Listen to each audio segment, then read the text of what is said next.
Hi, my name's Luke Jackson. I live just outside of Spring Hill, and I'm a cabinet maker. Question number one, Apple or banana? Apple, Netflix or cable? Netflix, Poutine or Donair? Donair, Poutine. Oh, That's the yo! thing. Yo, that's next level. Okay. Fireplace or fire pit? Fire pit, On the barbecue, hot dogs or hamburgers? hamburgers, How about this one? On the barbecue, steak or ribs? steak, Name the first animal that comes to your mind. parrot for some reason. I don't know. You say parrots? Yeah, Yeah. Okay. I'm here for it. We go parrots. Hot or cold? hot. Next ones, you can only have one of these for the rest of your life. Okay. Pick between a circular saw or a jigsaw. Jigsaw, Nails or screws. screws, 100%. Clamps or a measuring tape. That's a hard one. Man. We'll go measuring tape. Measuring tape. All right, here's my last question. By far the most important. Rest of your life, only pick one. Mashed potatoes or baked potatoes.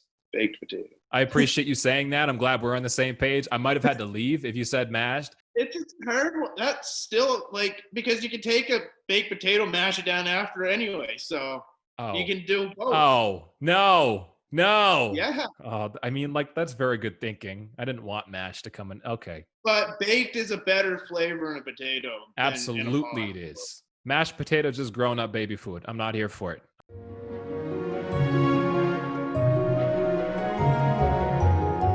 Let's start right away, Luke, with your business. I think it's a really unique part to this interview. So can you maybe tell us a little bit about what you do?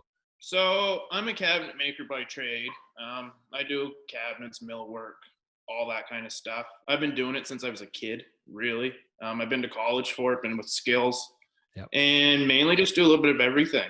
Well, how did it start? How did, I guess, take me back to when you were a kid then. What were some things that you kind of built, put together? Like, how did this passion actually develop? My grandfather, who lives just down the road, has a little workshop. And ever since I was a kid, I remember coming up here and wanting to be with my grandfather and being in his shop. It could be turning something on the lathe, or it could be a bird feeder or a chair or whatever, really. Chainsaws. Like, I've learned a pile of stuff from him over the years. And that's where it really started. And then eventually I left the valley, moved to Spring Hill for high school. Yeah.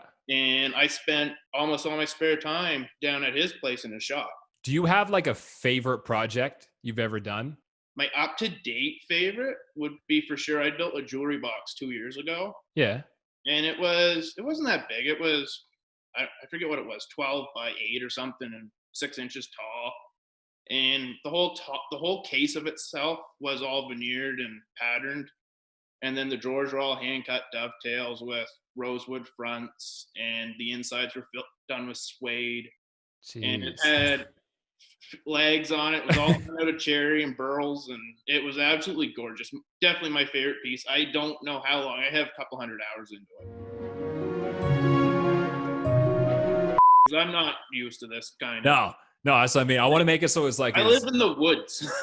Like, it took me a year to get internet to my house. Can you share with everybody what that experience was like? Did you build the whole thing? You put us all together? Like, what was that project like? It was one heck of an experience. I will give you that.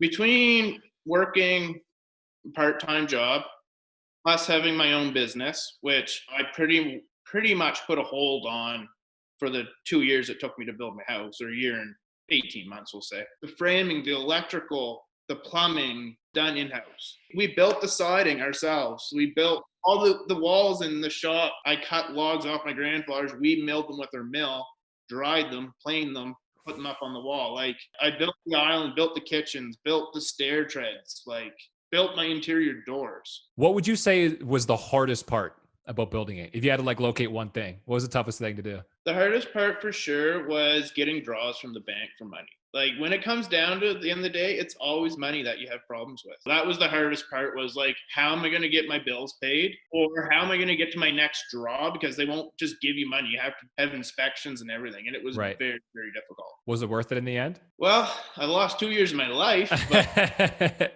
here we It's a are. beautiful house. Beautiful house. I'm sitting right below my kitchen. So That's right.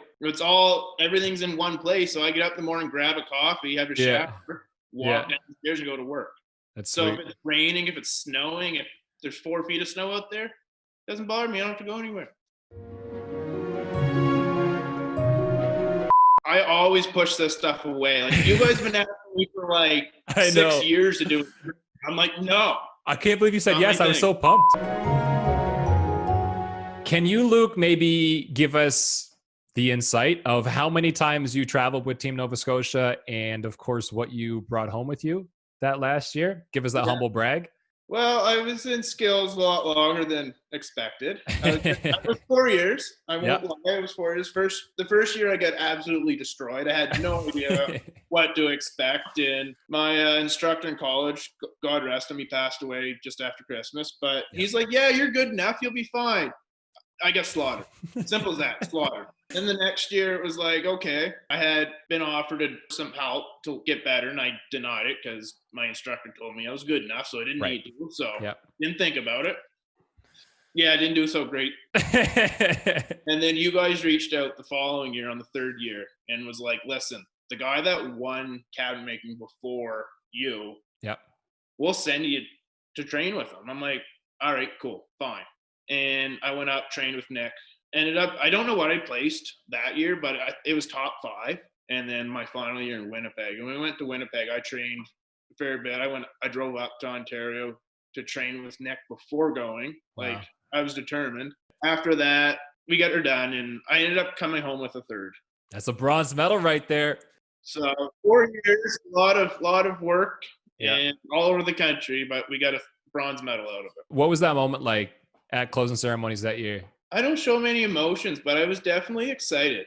Like, I felt like I should have done better. Like, that's just me as a person. But yeah, no, I was excited to stand up there in front of all those people outside of my comfort zone, because I'm not one for public places or many people. Like, I just like keeping to myself. So was that whole journey worth it in the end? Oh, yeah. The first couple of years, I kind of just went and competed. But the last 2 years, I really enjoyed it because I started to talk to people, know who people were, and it was really enjoyable after that. Do you think that experience, the everything you did with skills, the practice, meeting Nick, all the training, all that stuff, do you feel like that helped kind of pave the way to the type of work you do now, or helped you get better at it? Like, how do you feel that it helped you in your career?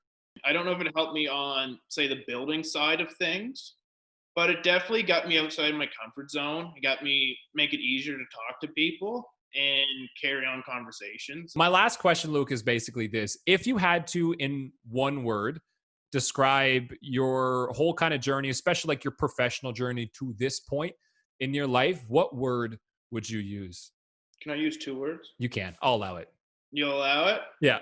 Controlled chaos. Controlled chaos. Yo, that's deep. I like it. Anyway, Luke, thanks for talking. It was really good to chat, man. Yeah, appreciate you taking the time. Just let me know. Absolutely, dude. All right, man. Take care. Talk to you later. See ya. Bye.